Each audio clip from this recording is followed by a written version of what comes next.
Les 6 erreurs à ne pas faire pour faire changer d'avis sa femme à propos du divorce. La première erreur, c'est de la supplier de vous donner une seconde chance ou bien de vous excuser de manière répétitive. Je sais que pour certains, vous devez vous dire pourquoi elle me fait ça, elle me fait souffrir, pourquoi elle me met dans de telles conditions émotionnelles.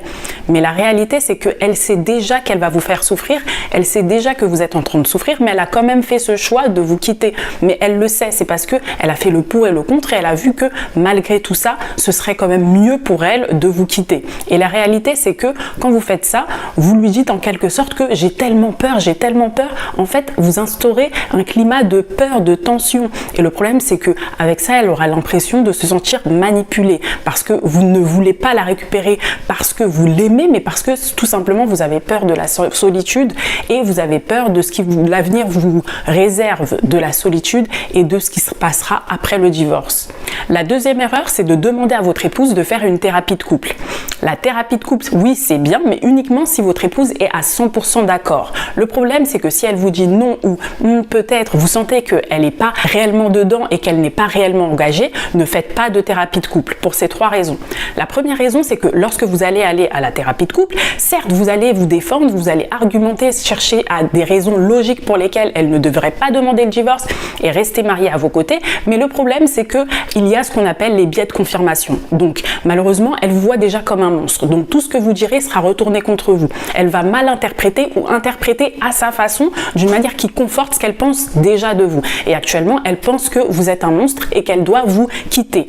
La deuxième raison, c'est que lors de la thérapie de couple, vous parlez surtout des problèmes, trop de problèmes, les problèmes, sans réelle solution. Donc, ce qui va faire que lorsque vous allez rentrer chez vous, votre femme ne pensera qu'aux problèmes. Vous allez ressasser uniquement les problèmes du couple et il n'y aura pas de solution. Donc, qu'est-ce qu'elle va se dire? Elle va se dire, je suis dans un couple dans lequel il n'y a même pas de solution. Donc, j'ai bien fait de demander le divorce. Il faut que je quitte cet enfer. Et la troisième raison, c'est que malheureusement, lors de la thérapie de couple, en général, le thérapeute prend le camp de la victime, de la personne qui veut quitter le couple. Non pas parce qu'il est méchant, mais parce que c'est un confort pour lui. C'est une position plus confortable et c'est beaucoup plus simple que de rechercher des solutions. La troisième erreur, c'est de lui promettre que vous allez changer. Elle se doute déjà que ce seront des changements temporaires parce que par le passé, sûrement, vous lui avez déjà fait plein de promesses et rien n'a été fait. Elle n'a rien vu. Avant de passer à la suite, je vous invite à liker cette vidéo et à vous abonner. Ça me permettra d'être beaucoup plus visible par un bon nombre d'hommes dans la même situation que vous et les aider à sauver leur mariage. Ça vous aidera également à recevoir la notification pour recevoir mes prochaines vidéos qui vous aideront à sauver votre mariage. La quatrième erreur, essayez de faire culpabiliser votre femme d'avoir demandé le divorce. Pour certains, vous ne comprenez pas que votre femme a demandé le divorce parce qu'elle est émotionnellement mal. C'est une raison émotionnelle et pour certains, vous essayez de prendre en compte des raisons logiques, comme par exemple les finances, les enfants, l'importance du mariage, la religion, alors que ça n'a absolument rien à voir. Elle a déjà fait les pour et les contre, les avantages et les inconvénients d'un divorce et elle a jugé que ce serait quand même préférable qu'elle divorce, qu'elle sera toujours plus heureuse que d'être dans ce couple. Vous allez également encore passer pour un manipulateur et un narcissique. La cinquième raison, c'est avoir des gestes romantiques du jour au lendemain.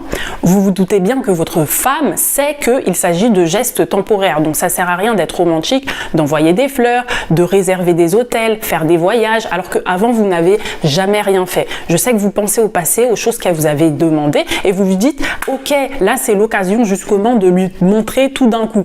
Ça ne sert à rien de changer du jour au lendemain. En plus, vous lui envoyez un mauvais message. Vous lui dites que pour que je fasse tous ces gestes, il faut que tu me quittes. Donc votre femme va vivre dans une angoisse permanente parce que c'est pas possible de vivre avec quelqu'un avec laquelle il faut toujours aller toujours plus loin, faire peur pour que la personne agisse. C'est trop stressant, c'est une vie de couple stressante. Donc ça ne sert à rien. Votre femme sait que vous essayez de la manipuler, donc ne faites plus rien.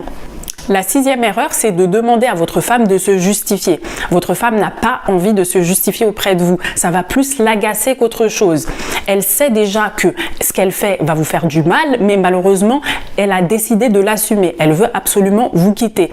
Et peu importe ce que vous allez dire, peu importe que vous pensez que ce soit bien ou mal, c'est sa décision, il faut l'accepter à tout prix.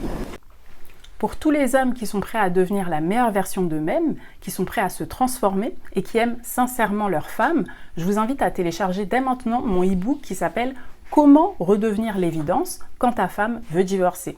Vous avez le lien en description, il y a juste à cliquer sur le lien, une page va s'ouvrir et il faudra renseigner votre prénom et votre adresse mail. Et je vous dis à très vite pour une prochaine vidéo, messieurs.